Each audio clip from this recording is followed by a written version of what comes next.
Hello guys, welcome back to my channel. আজকের ভিডিওটা একটু লেন্দি হবে এবং আজকের ভিডিওতে আমি টোটাল ডিসকাশন করব এই যে ইলেকশন আসছে এবং ইলেকশনের যে রেজাল্ট বেরোবে 4th জুন, সেই 4th জুনের পর মার্কেটে অ্যাকচুয়ালি কীরকম স্ট্রাকচার দেখা যেতে পারে বা মার্কেট কীরকমভাবে মুভ করতে পারে, ওকে।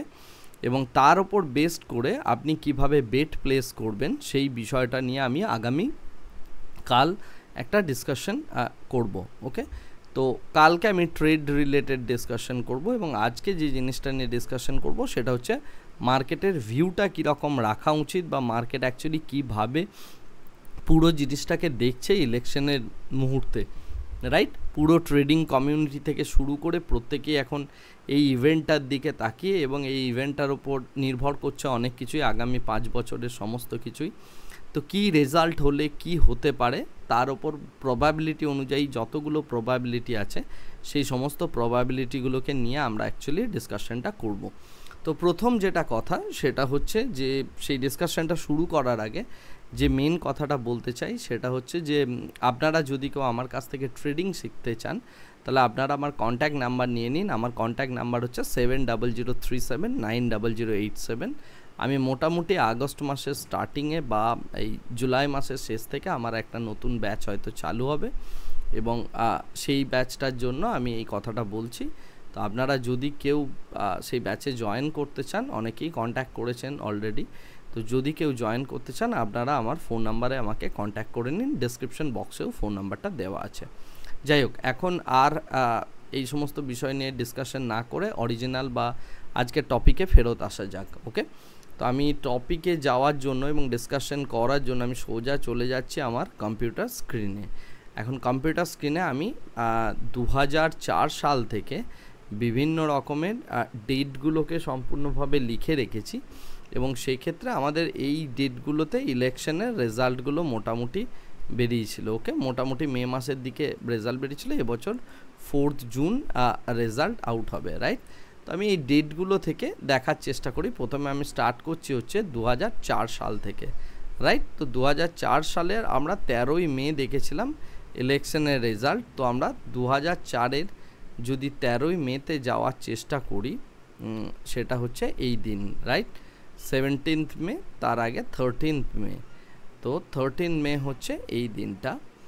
যদি আমরা দেখি ইলেকশনের পর এই দিনটা হচ্ছে 13 মে, এই ক্যান্ডেলটা। তো ইলেকশনের পর ব্যাক টু ব্যাক দুদিন কিন্তু মার্কেট বিশাল বড় একটা ডাউন হয়েছিল, রাইট। এটা আমি 2004-এর রেজাল্ট বলছি, ওকে। তো 2004-এর ইলেকশনের রেজাল্টের পর মার্কেট মোটামুটি শার্প 30% 40%-এর কাছাকাছি একটা ফল দেখিয়েছিল, 30%-এর কাছাকাছি একটা ফল দেখিয়েছিল, রাইট। 2 দিনের মধ্যে, 2 থেকে 3 দিনের মধ্যে। তো এই কারণ ইনডিসিসিভ একটা গভর্নমেন্ট ফর্ম হয়েছিল, এরকম বিভিন্ন ব্যাপার হয়েছিল। আমি পলিটিক্যাল ব্যাপারে যাচ্ছি না, আমি অ্যাকচুয়ালি ইভেন্টগুলো নিয়ে ডিসকাশন করছি। তো এই ইভেন্টটাতে একটা বিশাল বড় একটা ফল আমরা দেখেছিলাম মাত্র 2 দিনে।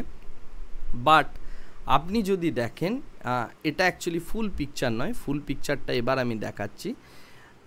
যতই বাজে ডিসিশন আসুক, যাই আসুক না কেন, ইলেকশনে 6 মাসের মধ্যে মার্কেট আবার এই জুন মাসের দিকে মার্কেট এখানে বটম ফর্ম করেছিল। June, July, August, September, October, November, December, January, right. তো মোটামুটিভাবে 8 মাসের মধ্যে মার্কেট আবার একটা অল টাইম হাই দেখিয়েছিল, রাইট। অর্থাৎ এত বাজে নেগেটিভ নিউজ থাকা সত্ত্বেও মার্কেট কিন্তু 8 মাসের মধ্যে একটা অল টাইম হাইয়ে গিয়ে রিচ করেছিল, ওকে। এটা হচ্ছে 2004-এর ঘটনা। এখন যদি আমরা তার পরের ইলেকশন ইয়ার দেখি 2009, তো 2009-এর যদি আমি ইলেকশন ইয়ার ডিসকাশন করি তো আমি সোজা 2009-এ যাচ্ছি। 2009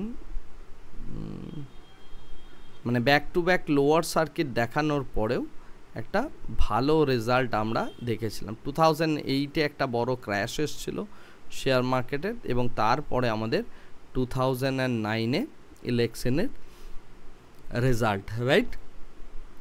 2009-এর যদি আমি ইলেকশন রেজাল্ট দেখি, এটা হয়েছিল 16th মে, তো আমি 16 মে যদি দেখার চেষ্টা করি মোটামুটিভাবে, মার্চ, এপ্রিল, মে, তো এইটা হচ্ছে মোটামুটি 19 মে, তো মোটামুটি 15 মে এই দিন, এবং এরপরে 16 মে 17 মে আমাদের ইলেকশনের জন্য মানে উইকেন্ড ছিল সম্ভবত, তো সেই কারণে রেজাল্ট বেরোয়নি, এবং উইকেন্ডের পরে মার্কেট অ্যাকচুয়ালি রিয়্যাক্ট করেছিল। তো এই যে রিয়াকশানটা, এটা একটা এই জায়গা থেকে শার্প একটা মানে কি বলবো রাইজ হয়েছিল, রাইট? বাট এই রাইজটা হলেও তারপরে আমরা যদি পুরো জিনিসটাকে দেখার চেষ্টা করি যে নেক্সট 6 থেকে 8 মাসের মধ্যে কি হয়েছিল, নেক্সট 6 থেকে 8 মাসের মধ্যে মার্কেট আবার একটা অল টাইম হাই বানিয়েছিল, রাইট? আপনি যেটাই বলুন না কেন। তো তার মানে যেটা দাঁড়াচ্ছে যে মার্কেট যদি ফল করে বা রাইজ করে, এই দুটো ইয়ারের থেকে আমরা এই ডিসকাশনটা থেকে যেটা বুঝতে পারি, 2009-এ একটা বড় শার্প র্যালি হয়েছিল একদিনের মধ্যেই, এবং তারপরে যেটা দেখা গিয়েছে যে নেক্সট 8 মান্থসের মধ্যে আবার মার্কেট অল টাইম হাই গিয়ে পৌঁছেছিল, রাইট? এরপরে আমরা যাওয়ার চেষ্টা করব হচ্ছে নেক্সট পার্টে। নেক্সট পার্ট হচ্ছে 2014-এর যদি আমরা ইলেকশন রেজাল্ট দেখি, তো সেক্ষেত্রে যেটা দেখতে পাবো সেটা হচ্ছে 2014, রাইট?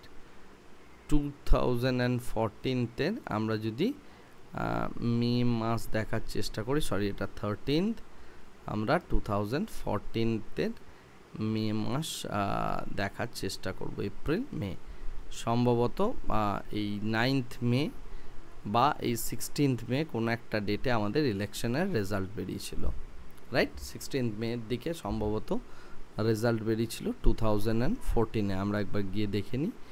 16th মে রেজাল্ট আউট হয়েছিল। তো মোটামুটিভাবে একটা ডিসিসিভ গভর্নমেন্ট ফর্ম হতে পারে তার ধারণা আগে থেকেই, মানে যে আমাদের এক্সিট পোল আসে সেখানেই বোঝা গিয়েছিল যে নরেন্দ্র মোদী গভর্নমেন্ট আসছে, এবং সেই কারণে 2016-এ এখানে যখন ওপেন হয়েছিল, ওপেন হওয়ার পর মার্কেট কিন্তু আবার একটা শার্প র্যালি দেখায়। সেই দিন একটা ভোলাটাইল মুভমেন্ট থাকে যেটা প্রত্যেকটা ইলেকশনেই থেকে থাকে, তো সেই মুভমেন্টটা আমরা দেখতে পাই, এবং তারপরে আমরা যেটা দেখি সেটা হচ্ছে মার্কেট নেক্সট আবার 8 মাসের মধ্যে আবার একটা অল টাইম হাই গিয়ে পৌঁছেছে, রাইট? তো নেক্সট 8 মান্থসের মধ্যে আবার মার্কেট অল টাইম হাইয়ে গিয়ে পৌঁছেছে, যদিও একটা বড় ভোলাটাইল মার্কেট গিয়েছে যাই হোক না কেন, রাইট? আচ্ছা, এরপরে আমরা যাচ্ছি 2019 ইলেকশন। 2019-এর যদি আমরা ইলেকশন দেখি, এরপরে আমরা সোজা চলে যাচ্ছি 2019-এ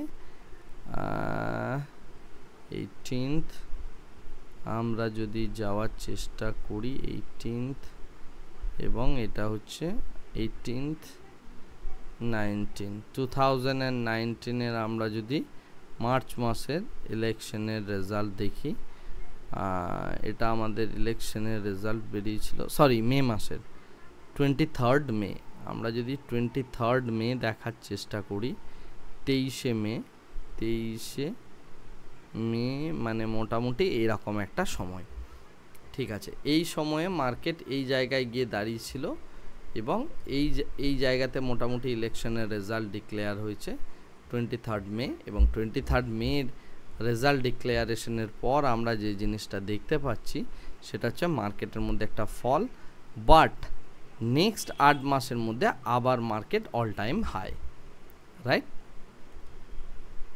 এই যে 2020 জানুয়ারির কাছাকাছি নেক্সট 8-9 মাসের মধ্যে আবার মার্কেট অল টাইম হাই গিয়ে পৌঁছেছে, irrespective of Covid and all, যাই বলুন না কেন সেটার পরে এখানে গিয়ে পৌঁছেছিল, রাইট? না, এটা কোভিড নয়, কোভিড তার সম্ভবত পরে হয়েছে, রাইট? তো তার মধ্যেই দেখুন 8 মাসের মধ্যে আবার মার্কেট অল টাইম হাই গিয়ে পৌঁছেছে।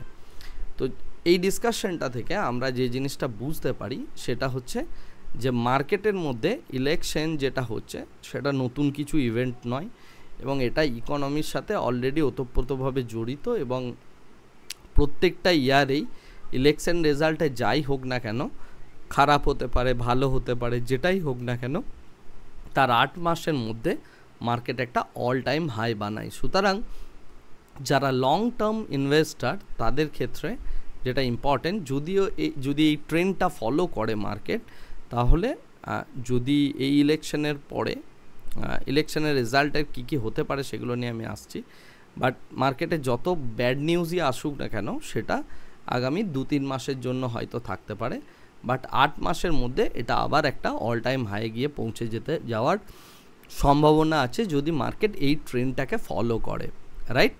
তার মানে যারা long term investor, long term বলতে আমি বলছি 20 বছর 25 বছর এরকম একটা ভিউ রেখেছেন, তারা প্যানিক ফিল করবেন না। বাট এই যে ইলেকশনের রেজাল্টটা বেরোচ্ছে, এটা হচ্ছে ট্রেডারদের কাছে একটা গোল্ডেন অপরচুনিটি। যারা ট্রেডিং করেন, বিশেষ করে ডেরিভেটিভ ট্রেডিং করেন, তাদের কাছে এটা একটা গোল্ডেন অপরচুনিটি। অনেকেই বলতে পারেন মার্কেট অল টাইম হাই রয়েছে ইত্যাদি ইত্যাদি বিভিন্ন কথাবার্তা, বাট এটা কিন্তু একটা গোল্ডেন অপরচুনিটি হতে চলেছে। আমরা দেখতে পাচ্ছি যেটা কারেন্ট মার্কেট সিনারিওজে মার্কেট একটা নির্দিষ্ট একটা রেঞ্জের মধ্যে ঘোরাফেরা করছে এবং এই রেঞ্জটার মধ্যেই মার্কেট কিন্তু কনস্ট্যান্টলি রয়ে গিয়েছে, রাইট?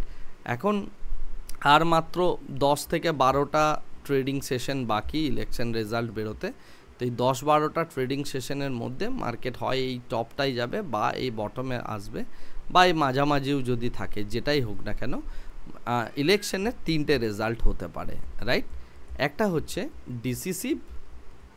ডিসিসিভ বিজেপি, যেটা অনেকেই প্রেডিক্ট করছেন। সেকেন্ড হচ্ছে হাঙ্ক অ্যাসেম্বলি, অর্থাৎ কেউই পূর্ণ বহুমত পেল না। আর থার্ড হচ্ছে যে defeat of Narendra Modi government, right? এই 3টে রেজাল্ট হতে পারে, এর বাইরে তো আর কিছু হবে না। অর্থাৎ এখানে আমরা যদি দেখি, যদি ডিসিসিভলি বিজেপি জেতে, সেক্ষেত্রে মার্কেটের মধ্যে একটা বড় বুলিশনেস আসবে বলে অনেকেই মনে করছেন, বাট সবসময় সেটা হয় না। আমরা 2019-এ দেখেছি যে সেই জিনিসটা হয়নি। 2019 ইলেকশনের পর মার্কেট কিন্তু একটা শার্প ফল করেছিল, যদিও নরেন্দ্র মোদী গভর্নমেন্ট এসছিল, রাইট?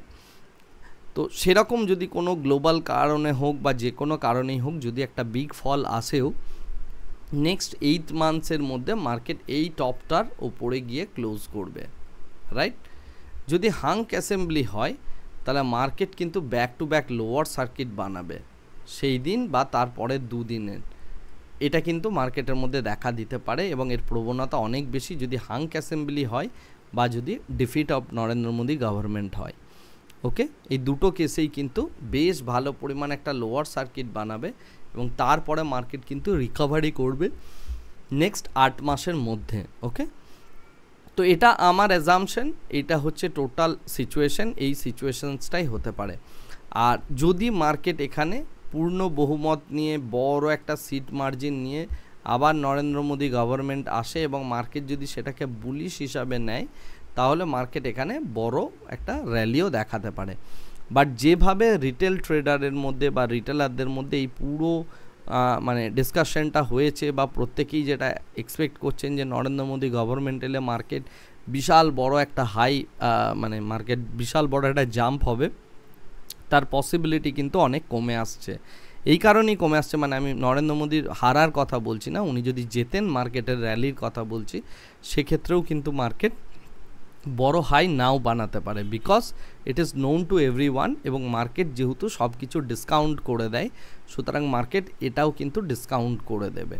ওকে, এবং সেই ডিসকাউন্টটা যদি করে দেয় তাহলে কিন্তু বিগ র্যালি আমরা নাও দেখতে পারি, irrespective of BJP wins the game. Okay, তো এটা আমার মনে হয়। বাট আপনি এই জায়গাতে কি বেট প্লেস করতে পারেন সেই জিনিসটা নিয়ে সেই জিনিসটা নিয়ে আমি অ্যাকচুয়ালি ডিসকাশন করব আগামীকাল আমার ভিডিওতে। তারপরে আমি যে টপিকটা নিয়ে ডিসকাশন করব, নেক্সট যে সিরিজটার মধ্যে ছিলাম, অর্থাৎ শর্ট টার্মে কী করে আপনি ট্রেডিং করবেন, তার ওপর বেস করে আমি কিছু টেকনিক্যাল সেট আপ এবং আদার জিনিসপত্রগুলো নিয়ে ডিসকাশন করছি। এই ডিসকাশন আমার চলতেই থাকবে আগামী দিনগুলোতে। ওকে, তো আজকে ইলেকশন রেজাল্ট স্পেশাল এই যে ডিসকাশনটা, এটা কেমন লাগলো একটু কমেন্ট করে জানাবেন। যদি আপনার খারাপ লেগে থাকে সেটাও কমেন্ট করে জানাবেন। আর যদি আপনার মনে হয় যে আমি যেটা বলছি তার বিহাইন্ড এ লজিক আছে বা সেই জিনিসটা, তাহলে একটা লাইক করে দেবেন এবং চ্যানেলটাকে সাবস্ক্রাইব করতে এবং অন্যদের মধ্যে ডিস্ট্রিবিউট করতে ভুলবেন না, কারণ আমার চ্যানেলের মধ্যে আপনি প্রচুর পরিমাণে নলেজ দেখতে পাবেন, ইনসাইড নলেজ দেখতে পাবেন, এবং সেই নলেজগুলোকে নিয়ে যদি আপনি কাজ করেন আপনি আগামী দিনে শেয়ার বাজার থেকে সফল হবেন, এটা আশা করে আজকের ভিডিওটা আমি এখানেই শেষ করছি। Thank you very much, bye bye, tata.